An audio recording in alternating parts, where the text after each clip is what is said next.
Muito bem, pessoal. Prosseguindo, então, na correção dessa prova do MEC desse ano de 2015, vamos a mais um item.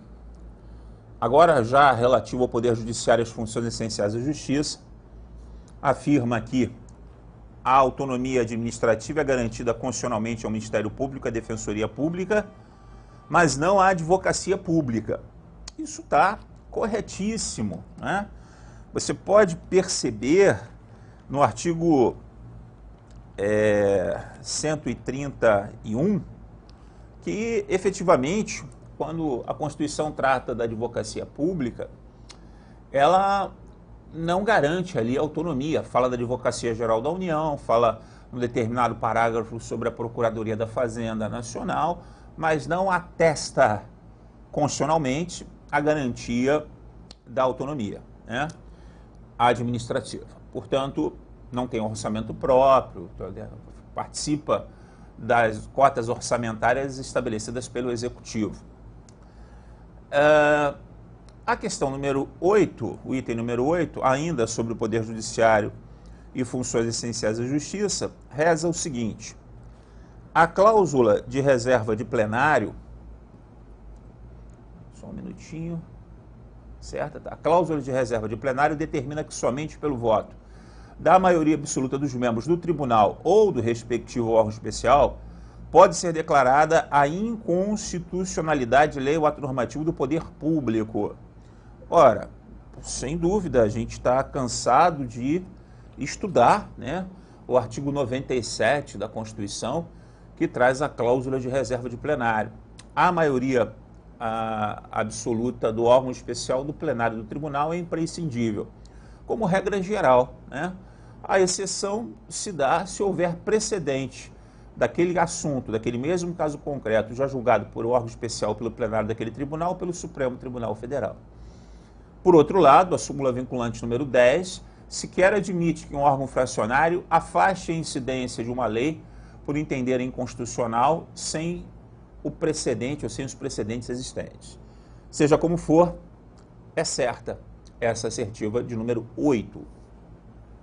Assertiva de número 9, ainda sobre o Poder Judiciário e funções essenciais à Justiça, temos a seguinte afirmação: a indicação dos membros do Conselho Nacional de Justiça, à exceção do presidente do Supremo Tribunal Federal, deve ser aprovada por maioria simples pelo Senado Federal, sendo esses membros nomeados pelo presidente da República. Ora, o Senado nunca aprova a nomeação de ninguém por maioria simples. Isso aqui está errado, né?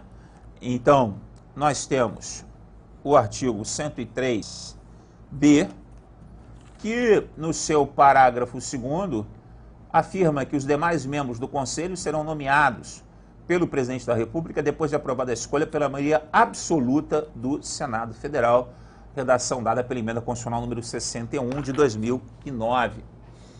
Portanto, essa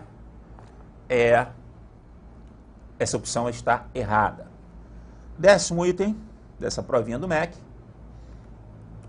acerca dos direitos e garantias e da aplicabilidade das normas. Nós temos aqui uma repetição, né, erradicação da pobreza, já tínhamos resolvido isso, vimos que essa assertiva estava errada, desculpem, foi uma cópia. A questão 11, mais uma vez, a gente tem aqui outra questão copiada, não entendi o que aconteceu aqui, mas a gente tem uma outra questão copiada. Essa número 11 também está errada, a gente já tinha corrigido.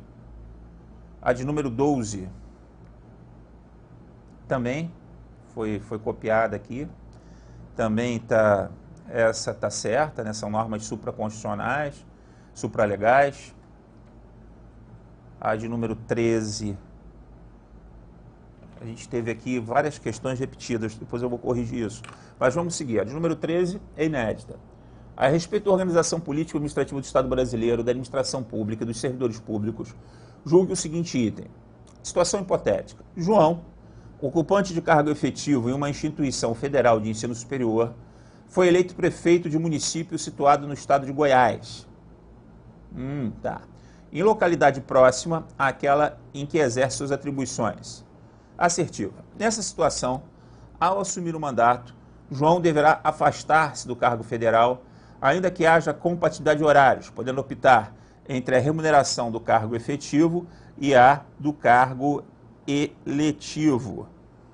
Nesse caso, como ele foi eleito prefeito de município, ele pode fazer essa opção, tendo em vista o que determina o artigo 38, as regras do artigo 38, que dizem respeito à compatibilidade ou não do exercício de cargo eletivo com função pública de servidor público em cargo de provimento efetivo. Então, opção absolutamente correta. Questão de número 14. Ainda a respeito de organização política e administrativa do Estado brasileiro.